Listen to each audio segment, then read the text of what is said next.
So about a month ago, Will Duffy, a pastor from Colorado, took 4 globe earthers and 4 flat earthers out to Antarctica to observe whether or not there was a 24-hour sun in the sky.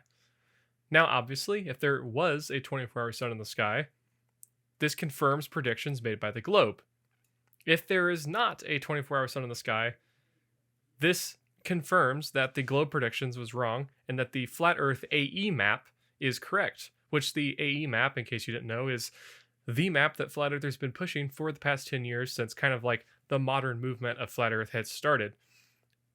And so they went to Antarctica and they saw a 24-hour sun in the sky. And as you can expect, a lot of flat earthers are not happy about this. One of those flat earthers are Eric Dubay, who is kind of the cult leader of flat earth. So let's take a look and see what he has to say about the final experiment. In order to fit the heliocentric globe model, this midnight sun phenomenon must also occur for observers south of the Antarctic Circle during winter solstice.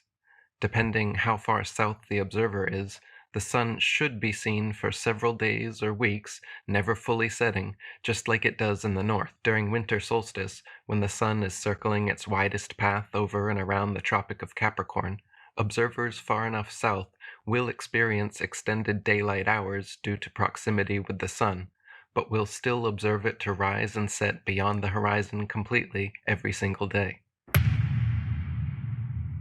In typical Globe Defender strawman fashion, Will is conflating a celestial observation with our terrestrial foundation.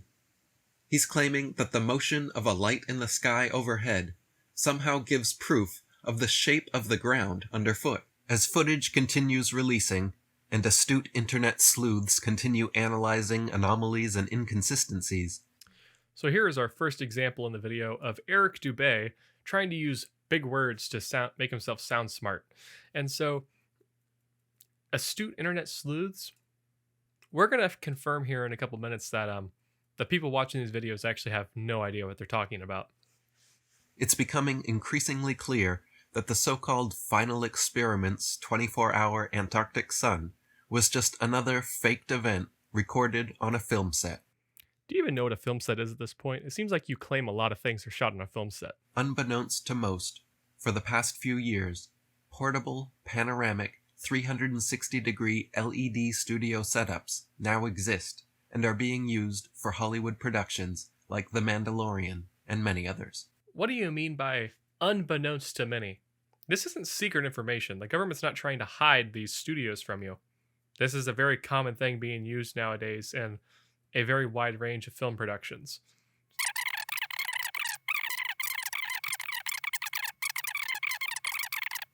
Keeping all this in mind, let's review some footage from the final experiment. To begin with, watch the supposed sun circling around during their 24-hour time-lapse video, and pay close attention to its shape. Notice how the sun changes from circular to being smushed down horizontally, back to perfectly circular, then smushed across vertically, and then back again. It seems Eric here does not know how a 360 camera works. This specific time-lapse here was shot by Dave McKeegan using an Insta360 camera, which I don't have the exact one he used, but I have one very similar, an Insta360 1RS. And the thing with 360 cameras is that they use 2 different lenses to create the full 360 image. You have one lens on the front of the camera, one lens on the back of the camera. And what happens is when you reach the middle of these 2 lenses, the software inside the camera has to stitch the 2 images together. So when an object crosses this point where the stitching happens, there's going to be very obvious distortion and stuff that just doesn't look right in a video. And not only that, but you're also talking about 2 very wide angle 180 degree lenses on each side that are filming this. And so no matter what, when you put an object way out to the edge of the lens here, that's the point where the most distortion is going to be visible, because that's what happens in a lens. The further out to the edges of the lens you go, the more distortion there's going to be. And so you take the seam being stitched together along with distortion of the outer edge of the lens, you're going to get weird contortions with things like the sun in your image. This is not how the sun usually looks or behaves in person, or in genuine footage of the phenomenon from the Arctic. Because we're not filming this with our eyeballs, Eric. This you expect a 360 camera to look exactly like what our eyes are able to see. And if you take other time-lapse footage of the sun from whether it be the Arctic or the Antarctic, which all the flat earthers say the Antarctic footage is fake, but the Arctic, that footage isn't filmed with a 360 camera. It's a fixed lens camera, kind of like what I'm using to film this video right now. And it's on a rotating mount which follows the sun rather than just having a camera fixed in one spot and filming the full 360 space. So the difference in lenses alone are going to create different looks, and it's going to display the sun differently when you're filming it. And you can go test this yourself. Get a 360 camera, kind of like this, set it up in a spot where the seam of the 360 video is set up where the sun will cross this point right here, and you can easily see that the camera itself is what's causing the distortions. Now, pay attention to the changes in length and direction of McToon's shadow as he paces around the base camp. In the space of walking only a matter of feet, his shadow somehow completely changes direction and triples in length. Now, this is just what happens when a subject walks towards the camera. It's a matter of perspective. When you're far away from the camera, your shadow is going to look small. But then as you get closer to the camera, that shadow that stays the same length is going to look as if it's getting bigger because you're getting closer.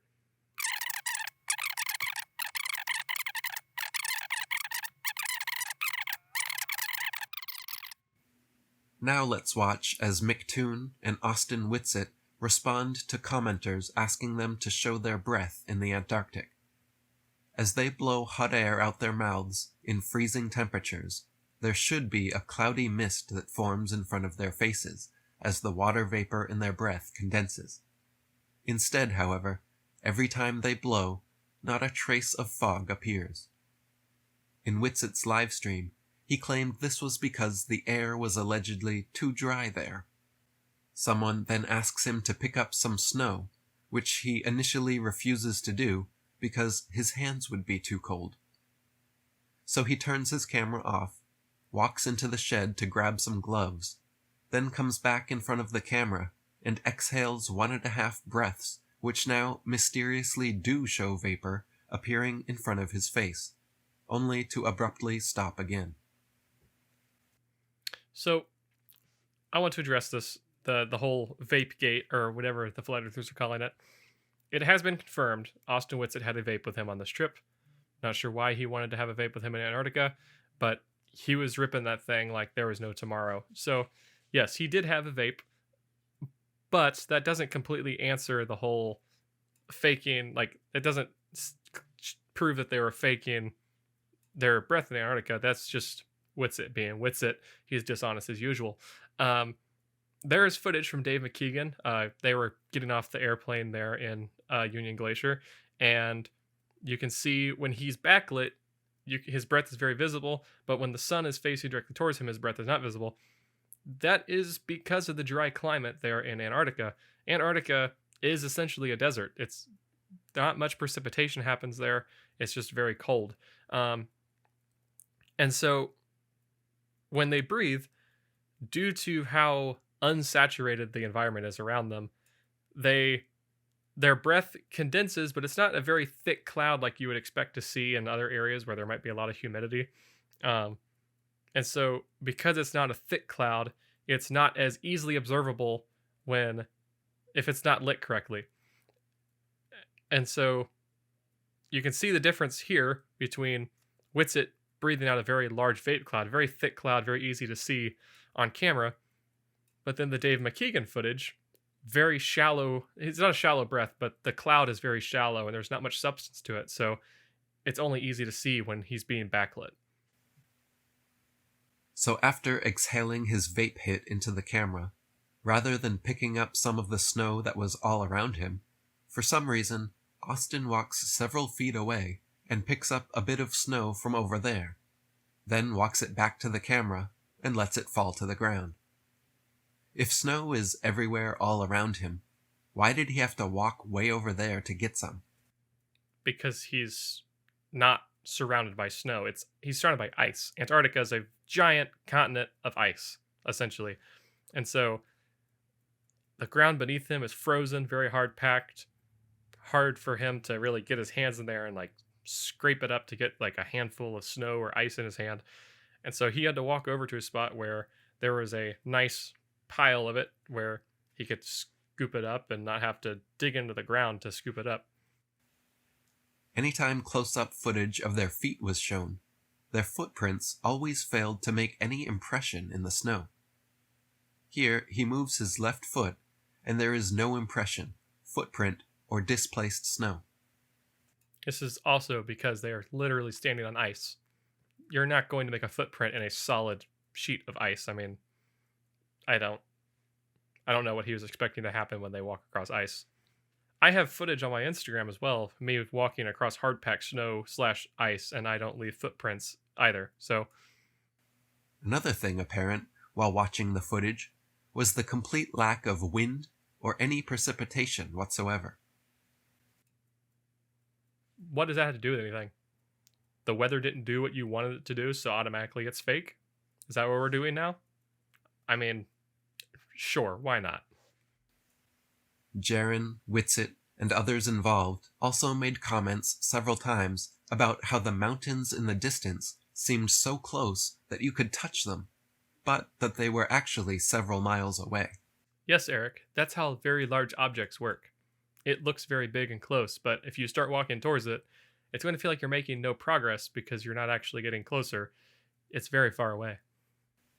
The mountains do seem strangely closer than they should appear, and if you pay attention to where the background and foreground meet in footage from the final experiment, particularly the 24-hour sun time-lapse, it seems we are seeing where the digital backdrop ends and the studio floor begins. There is a separation line indicative of a film set apparent in much of the footage and made clear through the use of video editing technology. By adjusting the contrast, it becomes clear where studio reality meets digital fakery. In the 24-hour time-lapse sun footage, the mountains and sky are both chroma keyed out, showing they are both part of the studio backdrop. No, Eric, that's not showing anything. Do you know how chroma key works? I don't think Eric knows how chroma key works, guys. The sky is blue. The mountains were reflecting a lot of blue light in the video here. And so when you key out the blue is going to disappear. That's like going outside and filming the trees and keying out the green from the trees and then seeing that if the green disappears, that tree must be fake, guys. I mean, that's the only explanation that's possible here. I mean, you shouldn't be able to key out an entire mountain that's the same color as the sky. I don't see how that's possible, guys. Compare this to other footage taken at Union Glacier. When chroma key is applied, only the sky disappears, leaving the real mountains untouched. So this comes down to the difference in cameras being used. The Insta360 is processing the color differently than whatever camera is being used in the footage shown here and the mountain there in the distance. So the mountain appears more blue on the Insta360, whereas on a normal fixed lens camera being used here, whether it be a smartphone or an actual good DSLR mirrorless camera, both cameras are processing the color differently. So the mountain doesn't look as blue here as it does in the Insta360 camera. That's the only reason you can key out the mountains in the Insta360 footage and not in any other footage. This makes the case that the final experiment is potentially a mixture of doctored studio footage to fake the 24-hour sun and other authentic footage actually taken from Union Glacier, Antarctica. Okay, so they were actually there. They were actually in Union Glacier, but they were in a studio. The founder of this final experiment, Pastor Will Duffy, has also had a recent clip surface from a sermon of his that gives some real insight into the mind of the man behind this production. Okay. We finally get to my conclusion on the matter of lying and deception, and that is this. After carefully looking at both sides of the debate, and after taking a very deep dive into everything I could possibly find in Scripture regarding lying and deception, I have come to the conclusion that neither lying nor deception are inherently immoral. Okay, so this final clip from Will Duffy's sermon. First of all, Eric said it surfaced. It wasn't hidden. It wasn't a secret. I'm not sure why Eric uses some of the vocabulary in his videos where he makes it seem like that these things were hidden away from everybody and they were secret and you're not able to go find it yourself. It's like something like him being such a good internet investigator, he was able to go find it and stuff. And this entire sermon was taken out of context. This is classic flat earth cherry picking.